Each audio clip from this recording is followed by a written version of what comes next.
Hi friends, എല്ലാവർക്കും നമസ്കാരം. എല്ലാവരും സുഖമായിട്ടിരിക്കുന്നു എന്ന് വിശ്വസിക്കുന്നു. അപ്പം ഇന്ന് നമ്മളിവിടെ വീട്ടിലെ അടുക്കള ചാനലിൽ നമ്മൾ തയ്യാറാക്കാൻ പോകുന്നത് മലയാളികൾക്ക് ഏറ്റവും പ്രിയപ്പെട്ട ഒരു വിഭവമാണ് മാമ്പഴ പുളിശ്ശേരി.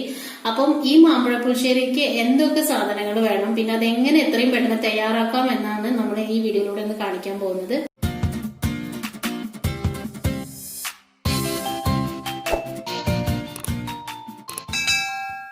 അതിനുവേണ്ടി നമ്മളിവിടെ എടുത്തിരിക്കുന്നത് ഒരു 4 മീഡിയം സൈസുള്ള മാങ്ങയാണ്. അത് നല്ല മധുരമുള്ള മാങ്ങയാണ് എടുത്തിട്ടുള്ളത്. അതുപോലെ തന്നെ ഒരു ടേബിൾ സ്പൂൺ നമ്മൾ സാധാ കുരുമുളക് എടുത്തിട്ടുണ്ട്, പൊടിയല്ല കുരുമുളകാണ്.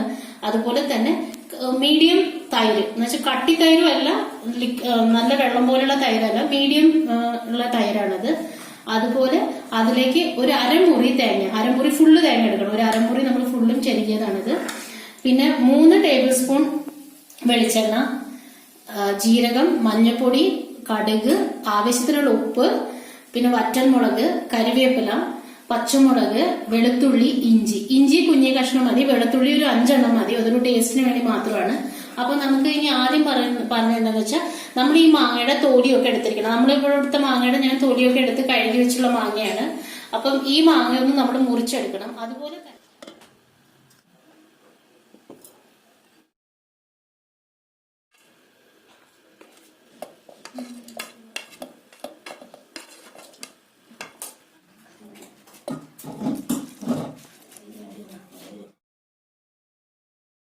നമ്മുടെ ഈ തേങ്ങ നമ്മള് നന്നായി അരച്ചിട്ടുണ്ട്.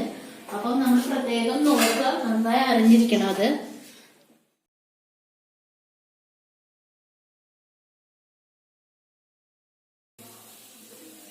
ഇനി നമുക്ക് അതേ മിക്സി ജാറിലേക്ക് ഈ തൈര് ഒന്ന് നമുക്ക് അടിച്ചെടുത്താൽ മതി.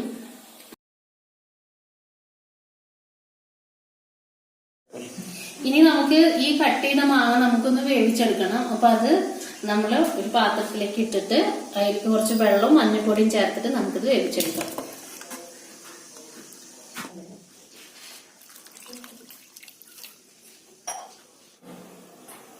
ഞാനിതിലേക്ക് 1/2 ടീസ്പൂൺ മഞ്ഞൾപ്പൊടിയാണ് യൂസ് ചെയ്യുന്നത്.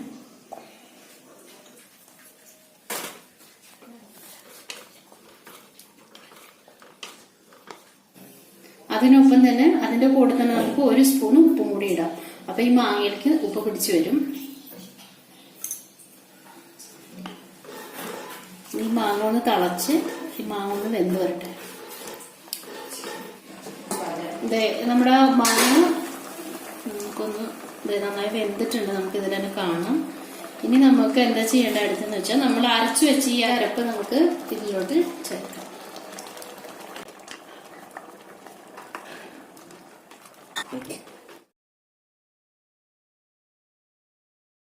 കുറച്ച് വെള്ളം കൂടി ഒഴിക്കാൻ, കാരണം ഇത് കൂടുതൽ കുറച്ച് കട്ടിയായിട്ടുള്ളത്. അപ്പൊ ഞാൻ കുറച്ച് വെള്ളം കൂടി ചേർക്കുന്നുണ്ട്. ഇനി ഇതൊന്ന് തിളച്ചു വന്നോട്ടെ. തിളച്ചു വന്നതിന് ശേഷം നമ്മള് ജസ്റ്റ് മിക്സിയിലിട്ട് അടിച്ചു വെച്ച നമുക്ക് ആ തൈര് ഒന്ന് ഇതിലേക്ക് ഒഴിക്കാം. അപ്പൊ ഇത് തിളക്കാൻ ജസ്റ്റ് ഒന്ന് തിളച്ചാൽ മതി. അപ്പൊ ഞാൻ തൈര് നേരത്തെ ചേർത്തിട്ടില്ല, കാരണം തൈര് ഞാൻ ഏറ്റവും അവസാനമാണ് ചേർക്കാൻ പോണത്. തൈര് ജസ്റ്റ് ഒന്ന് തിളവന്നാൽ മതി, കൂടുതലിട്ട് തിളപ്പിക്കേണ്ട ആവശ്യമില്ല. അപ്പൊ ഈ അരപ്പ് ഒന്ന് തിളച്ചു വന്നതിന് ശേഷം നമുക്ക് ആ തൈരും കൂടി ഒന്നിട്ട് നമുക്കൊന്ന് തിളപ്പിച്ചെടുക്കാം.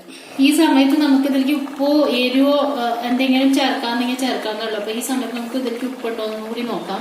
ഞാൻ ഉപ്പ് നോക്കിയപ്പോൾ കുറച്ച് ഉപ്പിന്റെ വ്യത്യാസമുണ്ട്. അപ്പൊ ഞാൻ ഇതിലേക്ക് ഒരു 1/4 ടീസ്പൂൺ കൂടി ഉപ്പ് ചേർക്കാൻ പോകുന്നത്. അപ്പൊ നമ്മുടെ ഈ ഇട്ടുള്ള അരപ്പ് നമ്മളിട്ട് നമ്മൾ തിളപ്പിച്ചെടുത്തു. ഇനി അതിലേക്ക് നമ്മൾ ഈ നേരത്തെ മിക്സിയിൽ ജസ്റ്റ് അടിച്ചു വെച്ച തൈരും കൂടി ചേർക്കാൻ പോകുന്നത്.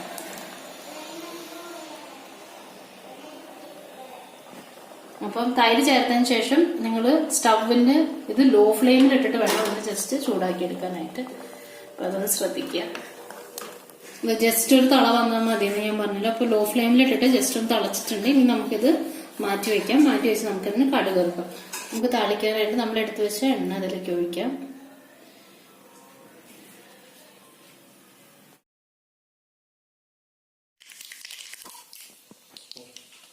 അതിലേക്ക് വറ്റൽമുളക് ഇടുക.